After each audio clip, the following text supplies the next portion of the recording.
Hi, everybody. Welcome back to Backstage Chat Unfiltered.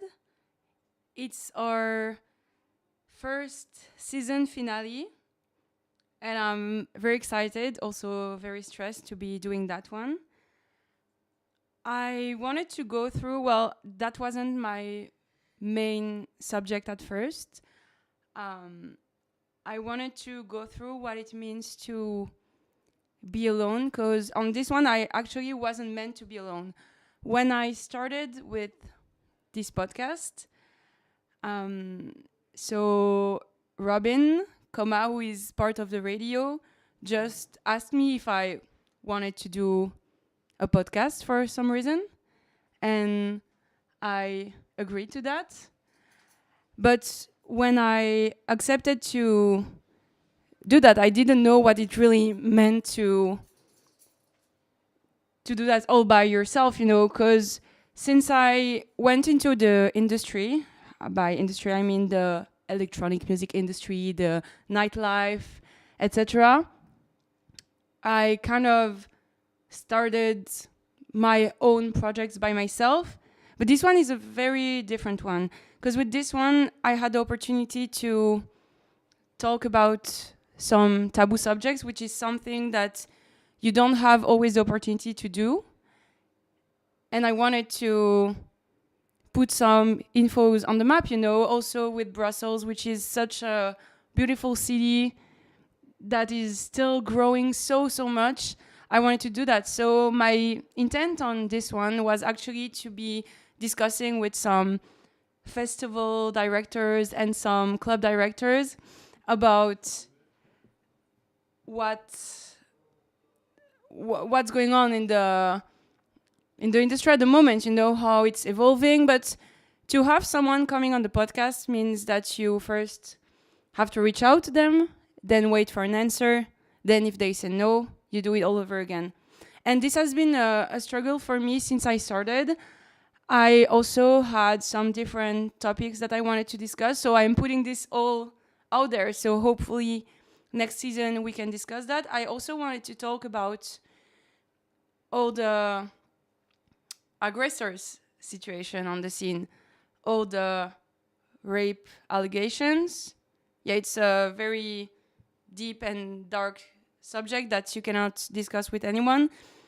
And so with all these topics, it's just very hard to find people that are available to come talk about this, but also that are willing to put themselves out there in the scene as, hey guys, I'm going to be transparent, I'm going to be open about this subject.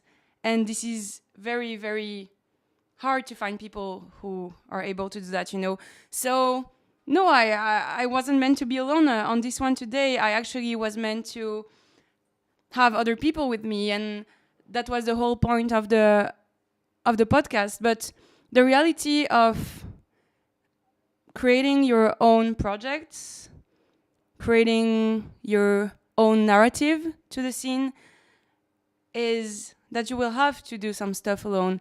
And since I started being in this part of the scene a couple of years ago, now it's going to be kind of 2 years in June, every time people ask me, well, how do you do that? How did you manage to get where you are? I think it's very easy to feel like someone is doing better than you do when you check their socials. Also, it's very easy to have an image of someone that you don't really know when you see them in certain settings. So that's what it's all going to be about. I also asked people to question me on my socials about some things they wanted to say. So I will add these questions inside each segment of the talk today. And with that, I'm just gonna answer. So one of the main questions I've been asked, I actually kind of started answering that in the first episode, but I feel it's good that we kind of go through everything that has been said in the past ones. Also because some people will probably just listen to this one. I don't know why. I had very good guests on the other ones. You should really get into that. So yeah, how did I get there? Well, I'm Leah. I'm a 25-year-old girl who has been living her entire life in Brussels. I've always been passionate about music. I've always found my refuge in music. For as long as I remember, I've been scrolling on YouTube to find these new indie bands, these new rock bands that would make me feel seen, would make me feel heard, and made me just feel things. And then from that, I went to concerts a lot. Also, thanks to my parents and the education they gave me about going to concert. But it's not also just about the education, because, yeah, disclaimer, if you don't know me, I always have to find a nuance in what I say, you know? Because it's not just I had the opportunity to go to concerts. It's I am very privileged that I was able to have this as my education. So that's what's going on now. So I went to concerts all the time. And then one day I went to 2 concerts in the same venue after my studies when I literally didn't know what to do. I studied commerce and marketing. I went to very, very different universities. I also was very lucky in my life that my grandparents helped me through all of these failures, because I'm not an academic person. I'm very much of a disorganized person. So if I do stuff, I learn. If I'm sitting in front of a page, I don't. Well, then this was on. And I had this internship when I didn't know what to do with my life that just appeared to me because I was always posting on my socials, always posting videos. And I did this internship, which actually did go very, very bad. It was kind of a horrible time for me because all these things that you can see about the music industry, all these things that you can think about, then you see all the behind the scenes and how miserable people can feel and how sometimes people can find their happiness into some other people's misery. And that's what I kind of felt. And also just seeing the way that, like, in the office, well, all the interns, we were white girls. And then in this building, you could see that all the people in the high positions were white people who were able before that to do internships. Because as maybe some of you don't know, in Belgium, you're not paid to do an internship. So if you do an internship, that means you have to have either worked so hard that you can sustain yourself for a certain amount of time, or that you will have a job at the same time, which is so tiring, and that means probably burning yourself out, or you have family sustaining yourself, which was my case. And then, yeah, in this building, you could see that the more you went down, so the first floor, like the rez-de-chaussée is like security and bar, and this is where you could find the Arabic people, some black people also, because you couldn't find those up above in this building. You couldn't. And I'm saying that still as someone who got the opportunity, not because I am a white girl, also because my profile was appealing. But why it was my profile appealing? My profile was appealing because I could put some pictures of me going to this venue before. I could share my interest into a way that was resonating with them. Because that's a very, very important point, in my opinion, and that's something I want to share with all of you. And that's something that's not talked about enough. The way I was able to communicate with these people, even during my interview, or sometime after that, or just knowing how to handle this type of conversation, that doesn't come from just being passionate, you know? It comes from growing up in a certain setting. It's also going with the fact that, like, I think I said that in the past episode, but my mom, she put me in a startup boot camp when I was 17. Nobody does startup boot camps. You know, you learn a certain language. Then for my youth movement, when I was younger, I had a radio show. I was lucky enough to do 11 years of theater classes and improv because my parents were paying for that. And those are stuff that matter. Because, of course, you can grow to learn those at an adult age. But the more experiences you have that fits with the environment you want to be in the future, that matters. And I feel that a lie that has been said a lot, and that's one of the lies that actually made me feel very guilty, because I felt guilty for having this internship, because I was like, lots of people would be maybe more suitable to this than I am. But they don't have the codes. They don't know how to interact with that. They don't know how to jump on that. Because at first I wasn't proposed an internship. I was proposed to do videos for free for the venue in exchange of concerts. But because I know the game, I asked them, hey, could we just first do a call? Because I know if I get hurt at this venue, I'm not insured if I just do the videos, and I'm still giving you a service. So yeah, those are stuff that matter and that you learn through life, through your parents, through friends maybe, through different experiences. And so yeah, I started with the lowest morale because I actually got kicked out of my internship for many different reasons. I think the tasks that I was assigned to do were not the ones I thought I was going to do, so that made me feel bad. Also, we were very isolated. I was kind of starting to spiral around all those ideas, which made me feel very bad. Let's also remember I was 22. It was 3 years ago. So yeah, it was my first time being inside this system. And I felt it was all very hypocritical. But I still find my boost in some interactions I had. You know, sometimes people came to do the artist production, which is artist care. So you host the bands or the artist.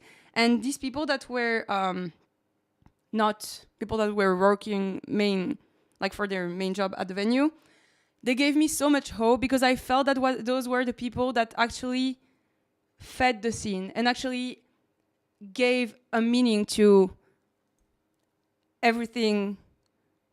When I mean everything, it's like the values that I kind of always sensed from the music, and also all this lie that was fed to me in some way. And this was what gave me a meaning. I met so many bands that were adorable, and then this internship ended. And at the time I was friends with this girl who had her collective, and she's still a DJ.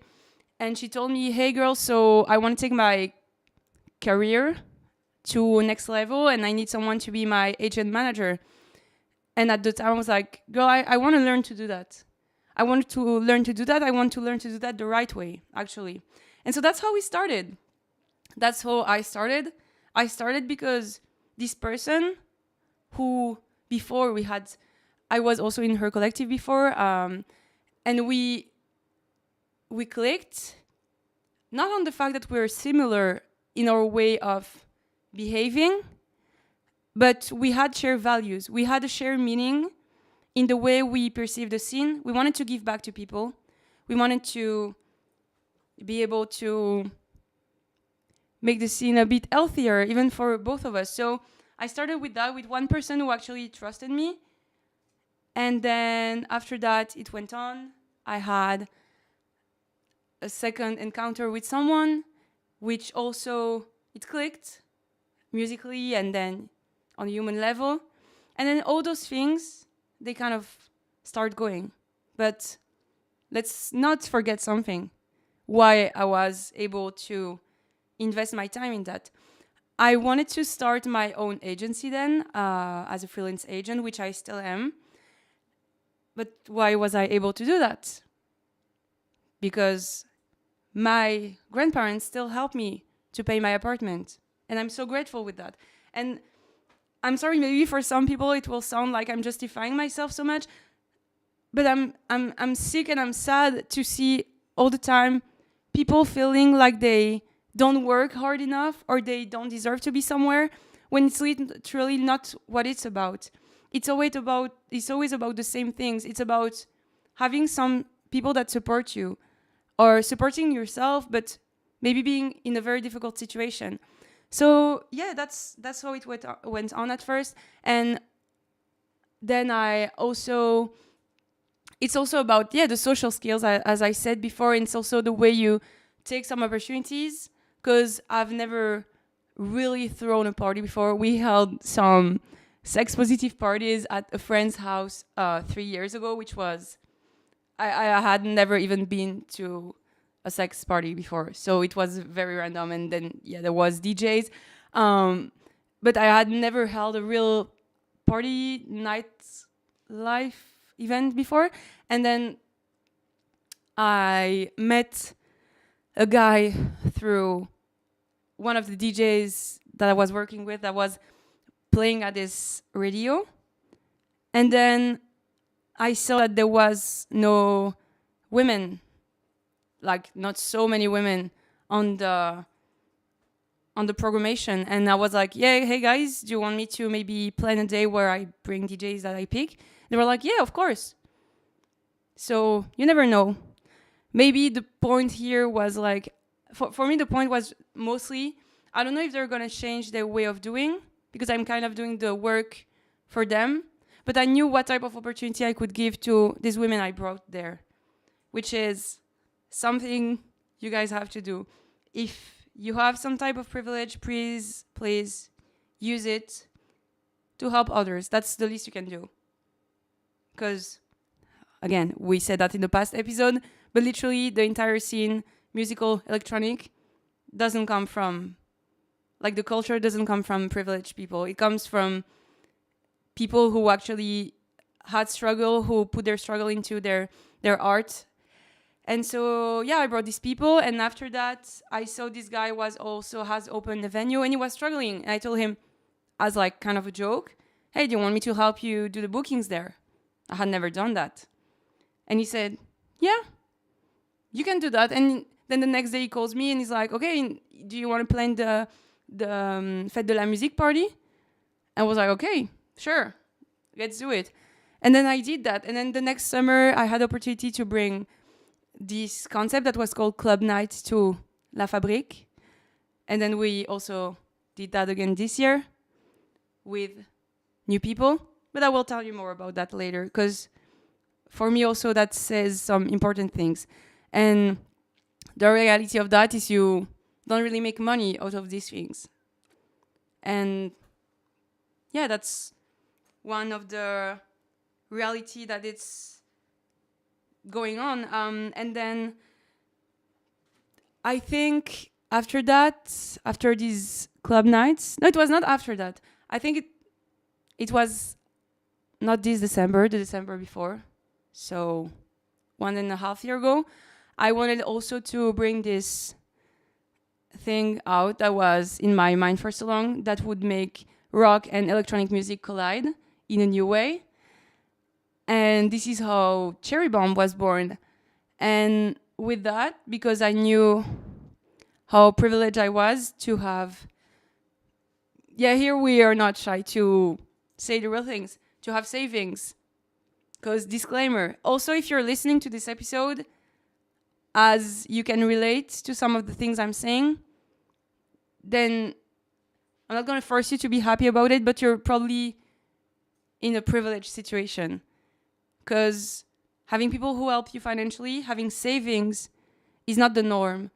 And is not the norm as a musician, as an artist, as a music industry worker, or like it should not be. Because why are we more deserving than others, So I wanted to do this project because I always saw so many guys throwing events. And I was like, if I don't do it now, if I don't build something that will last in history, kind of. I'm a bit dramatic. then I'm worth nothing with that. Like, why have savings when you can literally give opportunities to people who have never been given the opportunity to work on the scenography of an event, on the lights of an event, on the technical aspects of an event? Because of course I cannot offer money to these people as like, if like it's how do you say that? Like it's volunteer-based work, but it's still not as intense as an internship. But then you can provide to people with like a certain network, and also the most important thing, transparency. Because that's also one thing that all of us have to understand. Sometimes people cannot still afford to do volunteer work in a collective. Okay, I kind of lost myself here. But yeah, what I wanted to do was to bring some people together and then build this idea that I had in my mind for so long, which was based on fun and sharing the values that some of the scene had in common. And yeah, this was born last August, so a bit less than a year ago. Also thanks to this guy I met at this radio who had this new venue called La Fabrique, who let me do my party. So it's always a networking-based situation. It's always a trust-based situation. But again, if you're listening on SoundCloud, maybe you cannot see my face. But if you're watching me on YouTube, you can see that, let's state facts, I look conventionally pretty. I am white.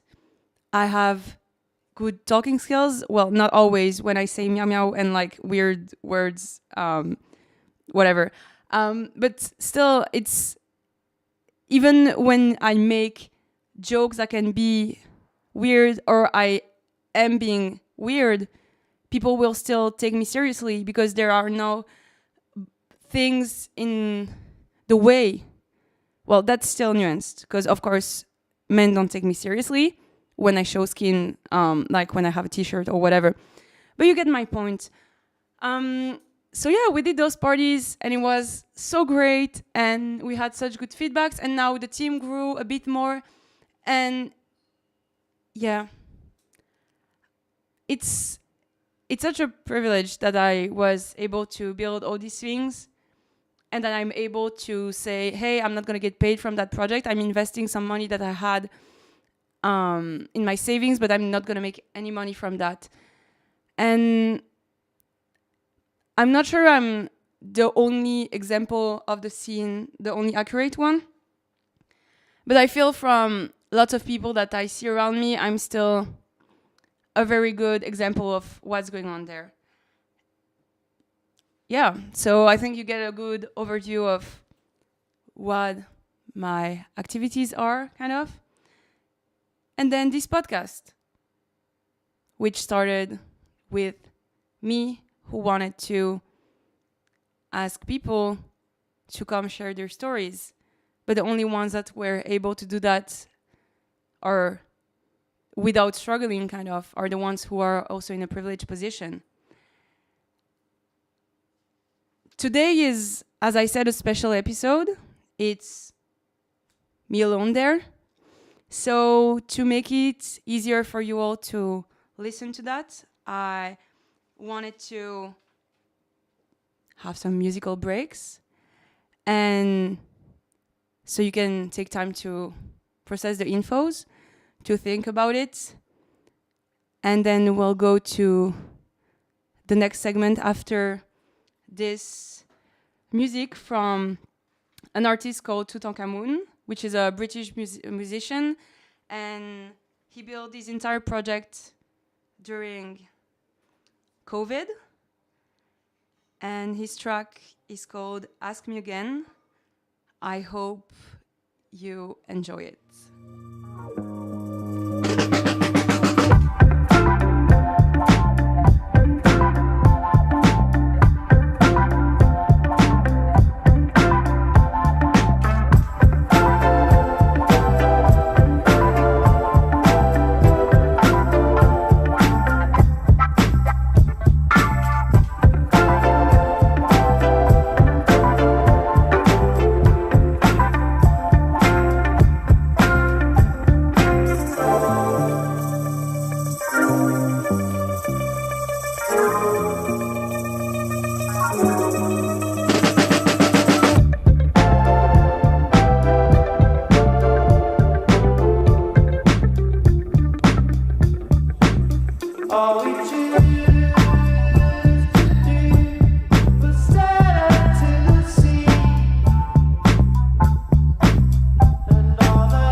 passion doesn't pay rent, and burnout is practically a job requirement.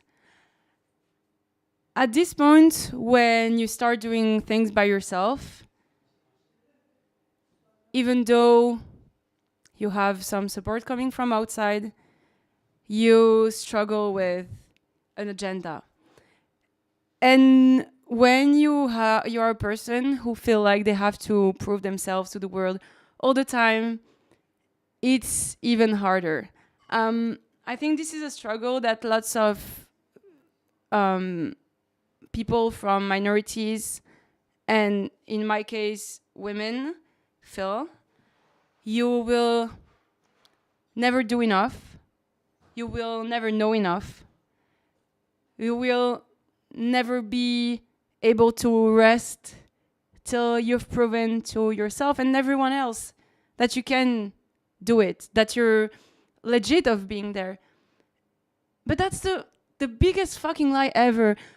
Then for me, sometimes you just have to take a step back and look, and then I'm gonna say it in a very stupid way, but like, look at the audacity some guys have to put their projects out there without any meaning, without any understanding of what they're doing, who they are doing it for. Well, sometimes they just want to do it for their friends, but they have no... They don't see that sometimes they can take the place of other people. So you have to put some confidence in yourself. You have to lie to yourself. You have to gaslight yourself, basically, and tell yourself all the time, I'm doing these things for the right reasons. I'm doing these things because I know who I'm doing it for and why I'm doing it for. And that's something lots of people struggle with. And I do struggle with that all the time. Like, I cried yesterday. I cried last week.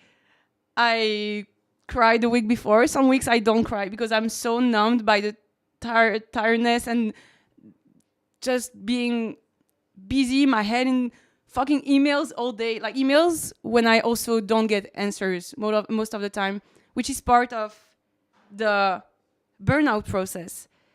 As an independent agent, if you want to find gigs for the DJs you work with, you have to put yourself out there. You have to reach to people at the right time, the right moment.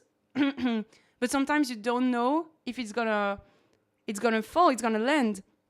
You might just be putting a seed out there for people to notice about this artist, but it's not just about that. That's one of the realities of it all. It's not about that. It's, as an agent and sometimes as an artist, if you don't have someone who represents you, you have to put yourself out there. And that's exhausting. That's so exhausting. That's so exhausting if you care also.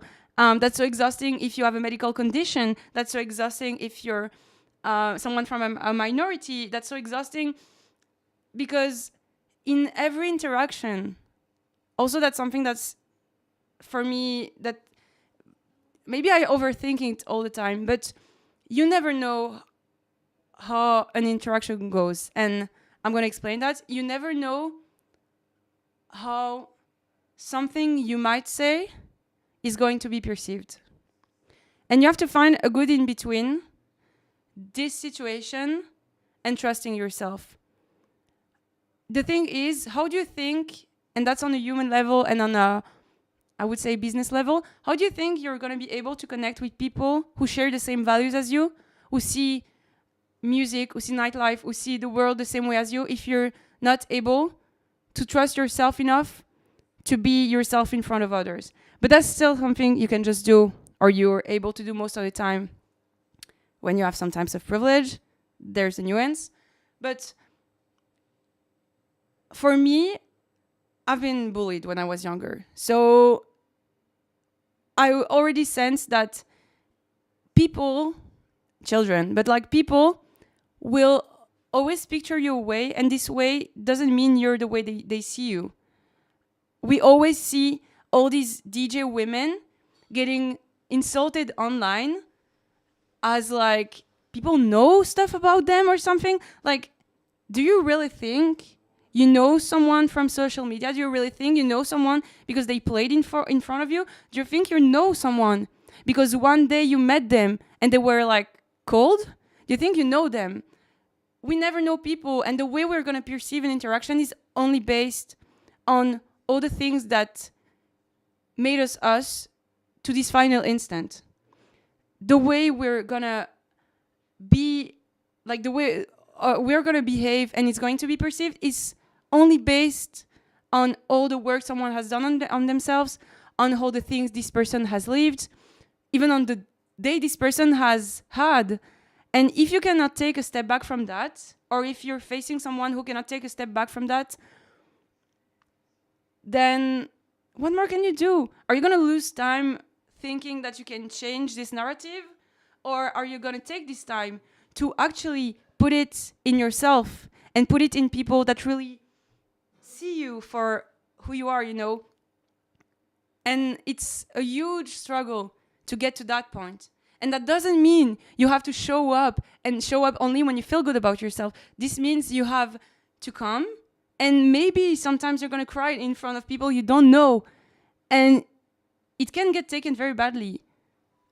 Like, for some examples of mine, when I had my internship at this venue I told you about, the last meeting I had before I was kicked out, I cried the entire meeting. I was so emotional. I felt like, because crying is the way I coped with being overwhelmed. And I don't know how it got taken. I have no clue how they perceived that. When I was crying, I was like, please, I know I'm crying, but like, take this seriously, please. I don't know if they took it seriously. But at the end of the day, the impact it had, I was kicked out. And now I actually like what I do. So, I mean, should I've had pretended to be someone else? Or was I actually maybe in a vulnerable moment where I should have been? And this is the same with everything. And actually, my most meaningful connections and the things that really give me meaning, and sometimes with people actually have nothing in common, come from when I'm being honest. And yeah, if I come to this place and I see the lineup is only guys, well, I'm going to say it. Because why do you think this is normal in 2025? Like, why the fuck do you think this is normal? And if you cannot see that I'm not pointing to, like, saying to you, you're a bad person for not doing that the right way. I'm just telling you, hey, this is a shitty thing. This is making other people feel like shit. Because when you're a woman DJ or like a non-binary person who has been struggling to make it, and then you see those things, that literally means your art is worth nothing. And that's not something you want to know. That's not something you want to see there. And that's such a small example. So I feel like, please be yourself, and also make yourself allowed to, this is going to be a huge word to use, but know that you might be canceled for opening your mouth. And sometimes, because we'll do an episode about canceling next year for sure. But the fact of knowing some people might dislike you, like, why would you like everyone to like you? Like, I know it's what we grew up with. People tell us, like, everybody has to like you for you to be worthy of this life. No, actually, you don't connect the right way with people when everybody likes you. And also, yeah, if people talk shit about you, at least they talk about you. So, like, you exist in some world. I'm kind of joking on this one. But also, you can decide that, like, the shit people talk about you, if it's not objective, then you can take the info, process it, try to be neutral to it, and see how you can adapt it. Nobody is born perfect. The Me Too movement is only so young, when for some of our generation's people, it makes sense because, like, it's based on logic, you know? But then for other people before, it didn't make sense, also because we're all just shaped by the industry or shaped by our surroundings. So please, in this environment, kind of be okay with the fact that some people are not going to agree with you, some people are not going to vibe with you. But if you show your true colors, then you might be able to connect in a better way with other people, because trust doesn't come from some type of fakeness. Trust comes with proofs, and proving to yourself first that you're legit to be who you are in a special setting is most of the time the only way, you know, for people to trust you. And yeah, that's a very important thing to do. But with that, I want to say that something I've, on a personal level, really struggled with is that even when you think it's important to be transparent and to say what you think all the time, I've been asked a lot, because those of you who don't know me, I've always been very vocal about stuff on my social media, about political stuff, about even industry things. But now that I'm an agent, the thing is, as I said before, some people might perceive things just from their own vision, their own experience. So now something, and I still don't have the answer to that on how to handle those things.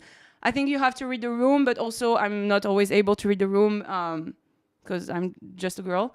But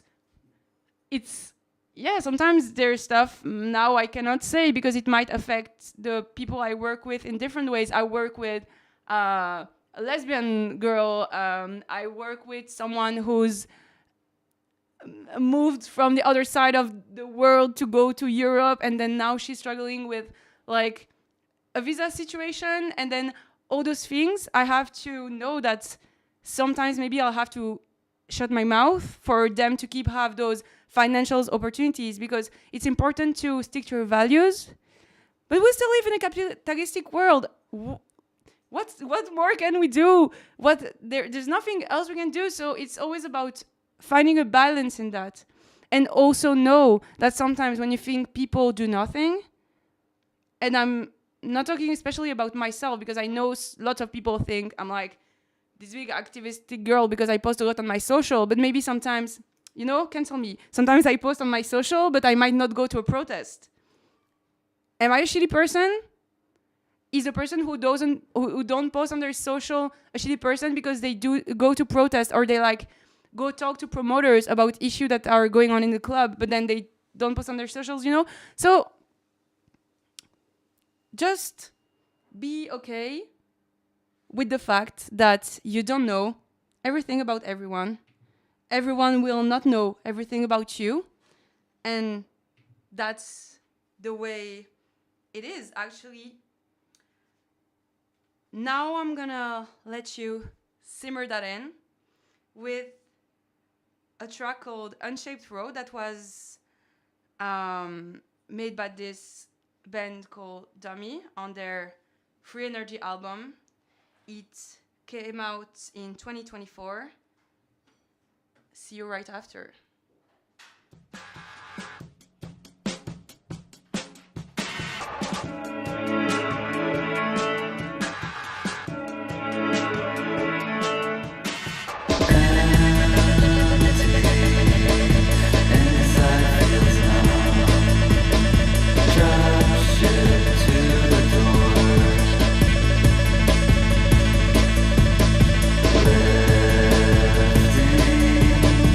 Body from the floor.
And then I thought I had to do it alone, but I actually don't.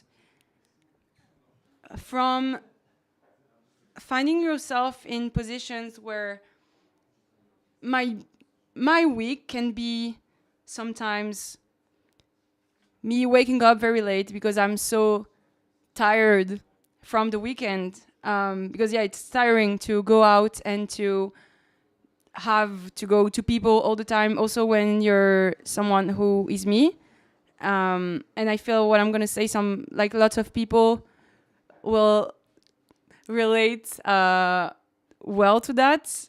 It's I seem to be very comfortable with just going to chat with people all the time and then yap yap yap yap yap yap.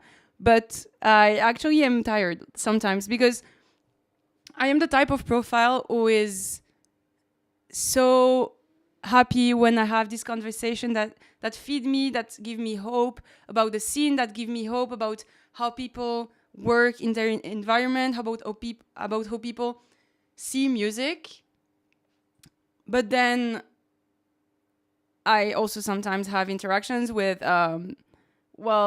these people who is just chit chatting, and some people are very good at it. And I don't know if they're better agents than I am. I'm just a girl. I'm so young. Also, I've just started. But after a weekend, sometimes I just need to be at home and not move and like not talk to anyone. And sometimes not even listen to music because I need to be in the silence. I need to do nothing. And then my week is just me behind my desk, sending emails, not getting answers, sometimes getting an answer. And this gives me adrenaline because I feel like, wow, I did something, which is so unfucking healthy. And then also I have to work on this podcast and sometimes wait for people to give me an answer for ages about them being available. And sometimes they're not available. So I'm just like, oh, I have to do it all over again. And then I build my own parties with Cherry Bomb. So I have to be kind of a leader to a crew to show them, like, to lead them to the last point, which is like the party happening in the right way. I have all these responsibilities, which, again, I'm so privileged to have because lots of people are not even able to think this might be a life of their own. I have still the opportunity to do that because I can put my own investments in that, but that comes with my health, because a reality also from all of this is, and my fellow ovaries people will recognize them in that, sometimes I have menstrual problems which fuck up my brain, which fuck up my energy, which fuck up the way I interact with people and the way I can do things. And sometimes I have an entire week of that, and then the days before are gonna be horrible, plus the socializing, plus the partying, plus all of those things. So something I would like to be able to share with you next year is how to actually handle that, because that's one of the questions I got, is like, how do you have a nice routine with that? And I know if I did sport, that would be better. I know if I ate well, that would be better. But I have a fucking ADHD, so like, sorry guys, I cannot plan meals. I cannot always plan my day in the best way, because I'm gonna stay in my bed and do my emails in my bed some days. And the thing I'm most grateful about in all of this, because I've complained so much, and I'm like, yap, yap, yap, this is not going well, yap, yap, yap, this is not going well. But something I'm sure about is I would not have been able to survive all of this without the people around me, without people who inspire me, not because they achieve big things, as like, oh my God, they had this event, there was 3,000 people. This is important, because if you do an event and the people don't show up, then you don't have money anymore. But literally, my friends, and sometimes people who are just being genuinely themselves and nice is how I survive all of this. And sometimes I want to say, like, yeah, I live alone. I need my alone time. If I wasn't alone, I would not be able to do stuff.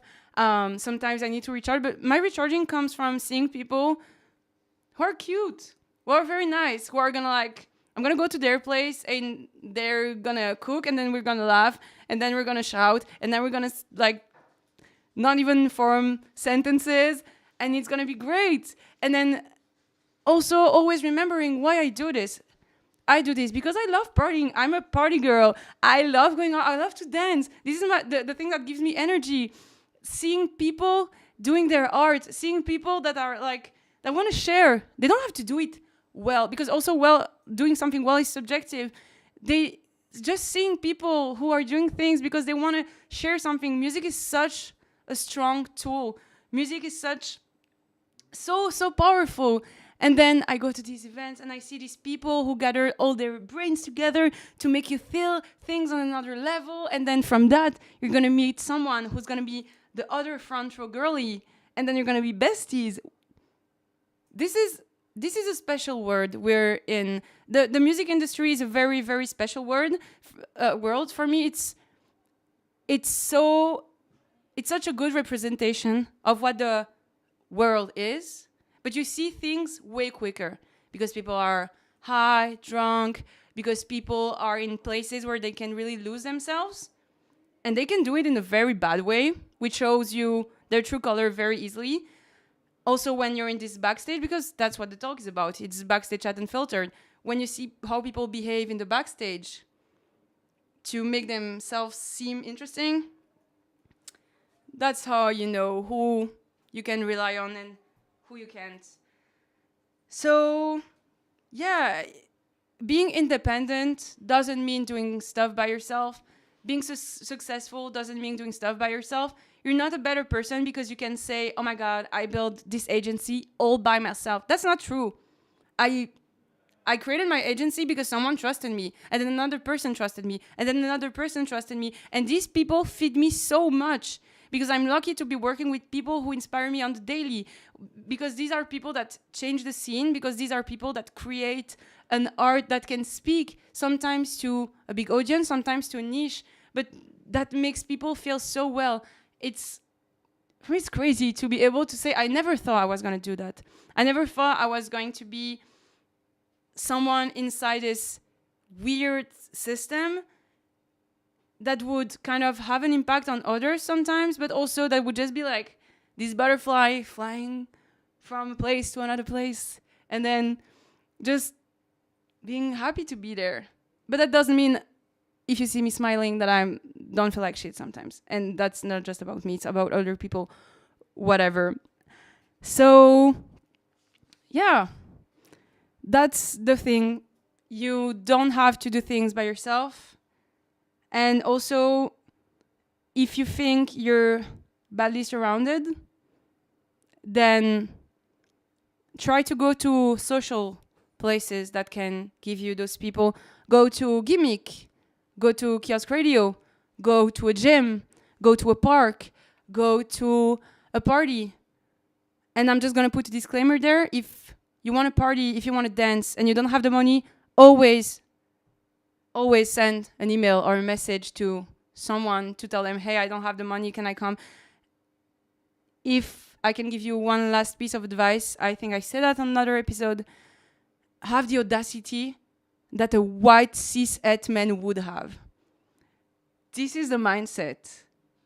They do be throwing some weird-ass lyrics. They do be still not all men. Like, I see you coming. Cancel me. I said 2025 is the year I'm getting canceled, so please try. But yeah, on the daily, just have the audacity to ask things, and maybe someone is not going to answer to you the way you want them to answer, but then you still don't know nothing about them. Try to make simple sentences, you know? Try to do that and find people who you love, find places that you love. And there's a strong community that can be found within music, as I said. So yeah, I hope you find that. And as I said in the first episode, I'm no expert of nothing. And nobody's an expert of nothing, but also we're experts of everything. There's nobody other than us who has done everything that we did for the past year. There is nobody other than us that is still there at this exact moment. So you can just, easy to say, but like, be proud of yourself for just being there and standing and have a nap. Because at the end of the day, are you going to be more happy because you have money? Or are you going to be more happy because you've had a nice time with people that matter and with a version of you that matters to you? I'll let you simmer on that. We're in a capitalistic hellhole and it's horrible for everyone. And congrats to you if you're able to handle all of that smoothly. I'm actually not. Maybe one day I will. Maybe when we'll talk with each other again, I'll drop all the shame that comes with me having the biggest imposter syndrome and feeling like I don't deserve to be there because of my privileges. But I guess that's the way I do things as truly as I can to others and myself. So I want to thank you all for being there with me for that long, for 6 episodes. Please support your local scenes. Please follow the people that you care about, listen to music, get lost at your local community spot. And I will leave you all with a music that has made me feel so much things in the past few months, which, sorry, diggers, it's not niche. It's called Silence. You might know about it or you don't. And I'll see you next year.